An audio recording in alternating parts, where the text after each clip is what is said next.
All right. Welcome back, everyone, for another deep dive. Yes. This time, we're looking at this devotional text called Fight for Your Faith. Okay. And Sounds intense.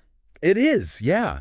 Just the title itself kind of Yeah. sets the stage for a very active active. approach to faith, I guess you could say. Totally. And I think, what's interesting about this devotional is how it really connects that idea of fighting for your faith with actually achieving success in life. Oh, interesting. It's not just about your spiritual well-being. It's about conquering those everyday challenges and reaching your full potential. Yeah, that's a good point. So it takes it out of just the spiritual realm and brings it into practical application. Yeah, for sure. And one of the things that I thought was really interesting about this text, there's this recurring image of a fruit tree that keeps popping up. And I'm curious, from your perspective, what do you think that symbolizes? Well, so the way that they describe the dream, right? Or they describe the person having the dream, they're right there, almost able to taste the fruit, but just out of reach. Okay. And so the devotional kind of uses that to talk about being shortchanged right at the moment of opportunity. Interesting. And that's a feeling that, a lot of us, I'm sure, we can relate to that in some way. For sure. Yeah. Being so close to what you want, but just missing the mark. Missing the mark. Yep. And so this whole idea of revoking failure on the eve of success is about identifying those patterns, those times when you feel like you almost get there, but you don't quite make it. Yeah. And figuring out how to break free from them. So you're not constantly in that cycle of almost, but not quite. Right. And it made me think of that story in the Bible about the infirm man at the pool of Bethesda. Oh, yeah. Good one. Where, he's been sick for 38 years, waiting for the water to be stirred. Yeah. And believing that that's his chance to be healed. But he keeps getting passed over. Oh, I know. Time and time again. That's just And I feel like that's that same feeling, of almost, but. Totally. Can you imagine just the frustration every time? Being so close to getting healed and then just it doesn't happen and you're back to square one. Right. And the devotional actually connects those two things together. Yeah. Like the dream of the fruit tree and that story. Yeah. And it made me think, what kind of harvest are we missing out on in our own lives? Right. Because we keep getting stuck in these patterns. That's a good question. Of almost. Yeah. What are we missing out on? Yeah. Because we haven't quite gotten there. Exactly. And what's interesting too, right, is that Jesus' question to that man, do you want to be healed? Right.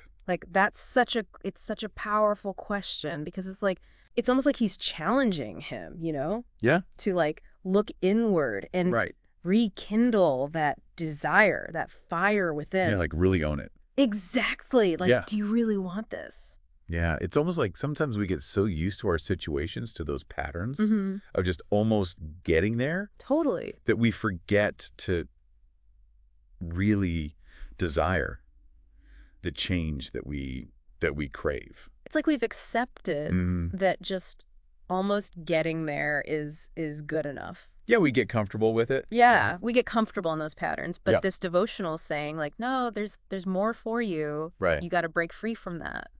And it doesn't just kind of leave us there. Yeah, right. It gives us some hope. It says that, resources and harvest will be your portion this season. Oh, wow. So it's almost like a promise. That's a promise. That there is abundance out there for us. Yeah. But I'm curious, what do you think that means for us, practically speaking? Well, I think it's definitely a declaration of abundance. It's like you said, it's a promise of overcoming those near misses. Yeah. But I think it also requires action on our part. Okay. We can't just sit back and expect it to happen. Right. We have to identify what is our harvest, right? What are those goals and dreams that we're striving for? Yeah, that's a good point. Is it a breakthrough in your career? Is it a restored relationship? Is it a deeper sense of peace and purpose? Whatever it is, this devotional is saying, believe that it's within your reach. Okay, so we need to figure out what that harvest is. Yeah. And then fight for it. And then fight for it. How do we even begin to do that? Well, the devotional talks about, fighting for your destiny. Okay. And it actually references Isaiah 46.3, which, talks about God's power and the fulfillment of his plans. So it's a reminder that despite any setbacks we may face, we are ultimately destined for God's fullness. So it's about trusting that God has a good plan for us, even when things feel really chaotic or uncertain. And it's about breaking those cycles of failure Right. and stepping into the future that God has prepared for us. Yeah. He's already spoken it, and he will bring it to pass. There's so much power in that, in knowing that he's actively working on our behalf. Totally. It's not just... It's a partnership. It's not just waiting. Yeah. Like, we have to do our part. Absolutely. We can't just sit back and expect things to fall into place. We need to actively engage with our faith and pursue those promises that he's given us. Well, partnership. It's a dance. Okay. You know, we're working together. We're working together to make it happen. Yeah. That makes sense. And that brings us to prayer, you know, because the devotional outlines some key prayers for this, like what it calls a season of combat. It's like we're stepping into the ring. Totally. But what are some of those prayers? Well, the interesting thing about the prayers, right, is that they're less about like passive requests and more about like strategic actions. Okay. You know, it's about like equipping us for the fight. Interesting. So, for example, one of the key prayers is praising God's power. Okay. It's about like acknowledging his might and dominion, right? Like setting the stage for victory. Yeah, it's like we're drawing strength from a source that's greater than ourselves. Exactly. Exactly. Okay, so recognizing God's power, and then what? And then seeking the fullness of the Holy Spirit. Oh. Right. It's about like tapping into that power that can empower us to face any challenge, any obstacle. Okay, so we're recognizing God's power, and then we're inviting the Holy Spirit to work through us. Yes. What's next? Okay, then it gets really interesting. The devotional challenges us to experience the power of resurrection in our own lives. Whoa. Right. That's a big one. Yeah.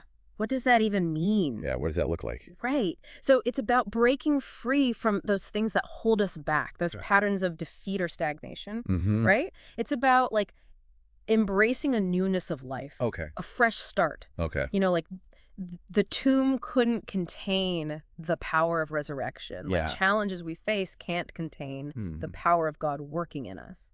So it's about believing that we can overcome any obstacle because we're tapping into that same power exactly that raised Jesus from the dead. It's bold. It's a bold declaration of faith. Yeah. And it's meant to instill that sense of confidence and courage that we need to face this season of combat. Yeah. I'm starting to see how these prayers are less about, you know, asking for things and more about like equipping us. Equipping us, yeah. For the fight. Repairing us. Yeah. Yeah. What else? What other prayers? And then there's this piece about prophesying, right? Like becoming like Ezekiel and prophesying over your situation. So it's not just about believing, it's about speaking it out loud. Yes. Declaring it. Declaring it, yes. Oh. Aligning your words with God's will and speaking his promises into your life. That makes me think of that quote, faith without works is dead. Yes, exactly. Like we can't just sit back and passively believe. You got to put it into action. We have to. Yeah.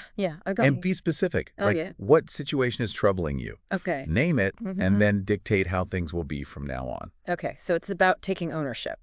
Yes. Yeah. Taking ownership and refusing to be a passive bystander in your own story. And stepping into that role of a warrior. Exactly. Yeah. Fighting for the future God has promised. And that probably brings us to Jeremiah 29.11. Ooh, good one. Right. For I know the plans I have for you, declares the Lord. That's the one. Plans to prosper you and not to harm you. Plans to give you hope and a future. Such a good reminder. It's a classic. Right. But it's so good. Even when we're in the midst of challenges, he's got a bigger picture in mind. Yeah, absolutely. So we've got this image of the fruit tree representing the things that we long for, that harvest that we're striving for. Yeah. We've got this concept of revoking failure, which involves like actively breaking free from these patterns. Totally. And now we've got these specific prayers that are like these strategic moves in a spiritual battle. It's like a whole game plan. It is. It's like a blueprint. And it all ties back to this central message that God has a plan for us, this destiny that's far greater than anything we can imagine. But it's up to us to fight for it, to engage with our faith and partner with God in bringing that vision to life. It's powerful stuff. It is. It's not just the devotional text. Right. It's a call to action. It's a challenge to step into our full potential. Yes. And become these like warriors of faith that God has created us to be. We are warriors. Yeah. This is so much more than I thought we were going to get into. Me too. It's exciting. I know. It's a lot to unpack. It is. But I think it's really good stuff. I agree. And before we jump into the next part, I want to hear from you. Oh, yeah. What harvest are you hoping for in your life?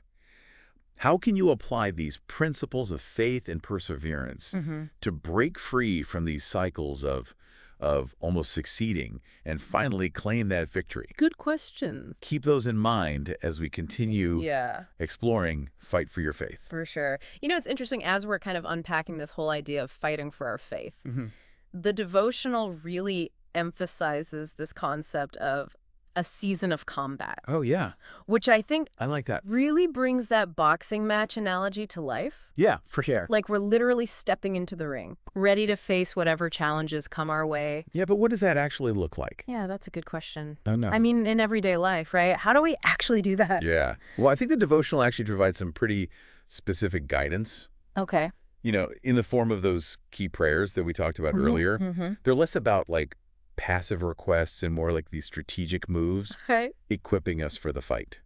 So it's not just like closing your eyes and hoping for the best. It's like we're taking an active role. You're in the driver's seat. Yeah. You're not just along for the ride. Okay, I like that. So the first step, and this is huge, is acknowledging God's power. Okay. It's about praising and worshiping him, recognizing his might and dominion, right? Like setting the stage for victory, reminding us that we're not alone in this fight. It's like we're drawing strength from a source that's bigger than ourselves. Yeah, absolutely. And that leads to the next step. Seeking the fullness of the Holy Spirit. Oh, yeah. It's about tapping into a power that can empower us to face any challenge. So we're recognizing God's power and then inviting the Holy Spirit to work through us. Exactly. Okay. Okay, and then this is where it gets really interesting. Okay. The devotional challenges us to actually experience the power of resurrection in our own lives. What does that even mean? Right. Like how do you even wrap your mind around that? Yeah. So it's about breaking free from those things that hold us back, you know, those patterns of defeat or stagnation. Okay. It's about embracing like a newness of life. Okay. A fresh start. Interesting. Like the tomb couldn't contain the power of resurrection. Right. The challenges we face can't contain the power of God working in us. So it's like believing that we can overcome any obstacle because we're tapping into that same power that raised Jesus from the dead. That's it. Yeah. Okay. Wow. It's bold. Yeah. And it's meant to instill that sense of confidence and courage that we need to face this season of combat. I'm starting to see how these prayers are less about like, you know, asking for things. Yeah. And more about equipping us. Equipping us, preparing us, yeah. Yeah. And then there's this piece about prophesying, right? Like becoming like Ezekiel and prophesying over your situation. So it's not just about believing. It's about actually speaking it out loud. Yes. It's about aligning your words with God's will and speaking his promises into your life. Oh, that makes me think of that quote, faith without works is dead. Yes. Like we can't just sit back and passively believe. We have to put those beliefs into action. You got to put it into action and be specific. Like what situation is troubling you. Right. Name it and then dictate how things will be from now on. Okay. According to God's will. It's like taking ownership. Yes. Taking ownership and refusing to be a passive bystander in your own story. It's about stepping into that role of a warrior. Fighting for the future that God has promised. Pleading for that future. And you know what? What? That ties in beautifully with Jeremiah 29:11. Oh, I love that one. One of the best, right? For I know the plans I have for you, declares the Lord. Yes. Plans to prosper you and not to harm you. Plans to give you hope in a future. Such a good reminder. It's so good. That even when we're in the midst of challenges, he's got a bigger picture in mind. Yeah, absolutely. So we've got this image of the fruit tree representing the things that we long for. That harvest that we're striving for. We've got this concept of revoking failure, which involves actively breaking free from these patterns that are holding us back. Totally. And now we have these specific prayers that are like strategic moves in this like spiritual battle. Yeah, it's like a whole game plan. It's like a blueprint for how to fight this fight. And it all ties back to the central message that God has a plan for us. This destiny that's far greater than anything we could imagine. A destiny. Yes. But it's up to us to actually fight for it, to engage with our faith and partner with God. Absolutely. In bringing that vision to life. It's powerful stuff. It is. This is so much more than just a devotional text. It's like a call to action. Yeah. It's a challenge to step into our full potential and become these like warriors of faith that God created us to be. I love it. It's exciting. Yeah. This is so much more than I thought we were going to get into. Me too. It's great. It's a lot to unpack, but I think it's really good stuff. Yeah, for sure. And before we jump into the next part, I want to hear from you. You know, what harvest are you hoping for in your life? How can you apply these principles of faith and perseverance to break free from these cycles of almost succeeding and finally claim that victory? Good questions to ponder. Keep those in mind as we continue exploring Fight for Your Faith. We've been talking about all this stuff about what it means to, like, you know, fight for your faith. Yeah. Everything from recognizing those moments when we're shortchanged to prayer as like a strategic weapon. But I keep coming back to that image of the fruit tree. Yeah. It feels like there's more to like uncover there. I think so too. You know, it's such a powerful metaphor, right? It's throughout the entire devotional. And it really represents, you know, those deep desires, those longings that we have, that harvest we're working towards.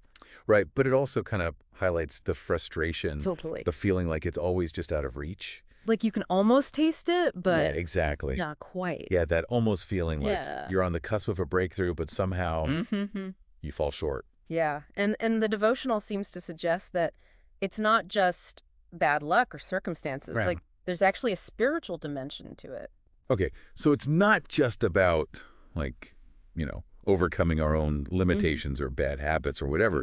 It's recognizing that there's a spiritual battle going on. There's something else at play. And we need to be equipped to fight it. Yeah, and I think that's where this whole idea of revoking failure on the eve of success becomes so important. It's about identifying those patterns of near misses, right? Like where you almost get there and actively breaking free from them. It's refusing to accept defeat as inevitable. And instead saying like, no, victory is my destiny. It's like taking back what's been stolen. Yes. Yeah. Exactly. Like, you know, the enemy tries to steal our blessings, but we're taking them back. And we don't have to fight that battle alone. No, absolutely not. We have God on our side. Yeah. And he has already given us everything we need to overcome. Right. We were talking about those key prayers. Yeah. You know, praising God's power, seeking the fullness of the Holy Spirit. Yeah. Experiencing the power of resurrection. Yes. Prophesying over our situations. It's like we're literally putting on our spiritual armor. Totally. And stepping into the ring. Ready to fight. Ready to fight. For what's rightfully ours. And that brings us back to that story. Yeah. Of the infirm man at the pool of Bethesda. Such a powerful story. 38 years. Can you imagine? Stuck in that cycle of failure. The discouragement. The weight of that. Yeah, like I can't even imagine the hopelessness. I know. And then Jesus comes along and says, do you want to be healed? Like such a simple question. So simple, but so powerful. But it was like a turning point. Total. You know, it was like he was forcing him to confront his desire for change. Like, do you really want this? Yeah, like you have a role to play here. Exactly. This isn't just going to happen to you. It's a partnership. Yeah. It always is. Yeah. And that's the question that this devotional kind of puts before us. You know, do we really want to be healed? Mike, are we serious about this? Do we really want to break free from these patterns and claim that victory that's been promised to us? That God has for us, yeah. Yeah, and if we do, we have to be willing to fight for it. You gotta fight for it. Put those prayers into action, step into that place of faith, and trust that God's working. On our behalf, yes, and. Yeah. And that's where, you know, Isaiah 46.13 really comes in, you know. He who calls a bird of prey from the east, the man who executes my counsel from a far country. Okay. I have spoken, and I will bring it to pass. I have purposed, and I will do it. It's like a reminder that God's in control. He's got this. Yeah. He has a plan, and he will make it happen. Our role is just to trust in him and fight for those promises. Yeah. Yeah. This has been an awesome deep dive. I know, it's so inspiring, right? It really has. It's given me so much hope. Me too. It's like no matter what challenges you're facing, you can overcome them. Yeah. Through faith and through that willingness to fight. We don't have to be victims of our circumstances. Yeah. We can actually change them. We have the power to change them, break free from those patterns. It's challenged me to think differently about faith. Mm-hmm. It's not just this passive belief system. No. It's like an active pursuit. It's an adventure. Of God's best for our lives. Yes, exactly. It's not just sitting on the sidelines hoping for the best. You got to get in the game. We're called to stink into the ring. Fight for our families, our finances. Our finances, our future. Our future. Everything. And when we do, yeah, we can experience that victory and live that life that God has planned for us. The abundant life. The abundant life, yeah, okay. So as we kind of wrap up this deep dive, yeah, I want to encourage you to just take some time to reflect, What really resonated with you? What area of your life needs a breakthrough? What are you longing for? Yeah, what harvest are you working towards? And most importantly, what are you willing to fight for?